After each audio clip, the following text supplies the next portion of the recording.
Hey guys, welcome to my new blog. আজকে সকাল সকাল বের হয়ে গেছি ঢাকার রাস্তায়। দেখতেই পাচ্ছেন সকালবেলার ঢাকা একদম আলাদা একটা শান্ত ভাইব।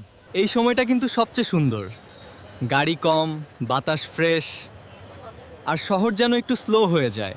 চলেন আজকে আপনাদের পুরো একটা মর্নিং ঢাকা ট্যুর করাই। এইটা হলো আসল ঢাকা। চারদিকে শুধু গাড়ি আর মানুষ, একদম ফুল ব্যস্ততা।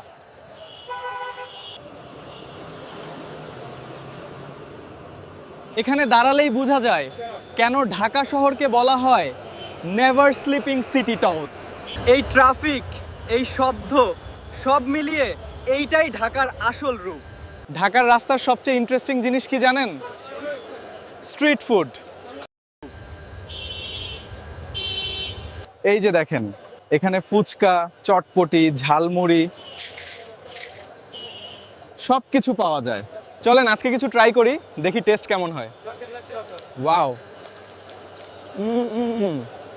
অনেক মজা হয়েছে। লাইটগুলো জ্বলে উঠছে, শহরটা যেন নতুন করে জীবিত হয়ে গেছে। রাতের ঢাকা একটু ক্লান্ত, কিন্তু তারপরও সুন্দর এসেছে। ঢাকা শহরটা শুধু একটা শহর না, এখানে লাখ লাখ মানুষের স্বপ্ন লুকিয়ে আছে। কেউ লড়ছে নিজের জীবনের জন্য, আবার কেউ খুঁজছে নিজের জায়গা। এই ব্যস্ত শহরের মাঝেই লুকিয়ে আছে হাজারো গল্প। রাত যত গভীর হয়, ঢাকা কিন্তু পুরোপুরি থেমে যায় না। কোথাও না কোথাও জীবন চলছেই। এই শহরটা কখনো সহজ না, তবুও সবাই নিজের স্বপ্ন নিয়ে লড়ে যায় প্রতিদিন। প্রতিটা মানুষের পেছনে একটা গল্প আছে। এই চায়ের দোকানগুলোই আসলে ঢাকার ছোট ছোট গল্পের জায়গা। এক কাপ চা আর হাজারো কথা কর্ক। দিনের ঢাকা একরকম, কিন্তু রাতের ঢাকা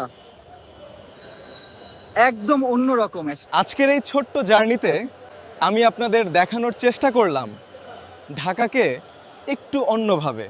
আশা করি ভিডিওটা আপনাদের ভালো লেগেছে। ভালো লাগলে অবশ্যই লাইক, শেয়ার আর সাবস্ক্রাইব করবেন। আবার দেখা হবে নতুন কোনো ভ্লগে। আল্লাহ হাফেজ।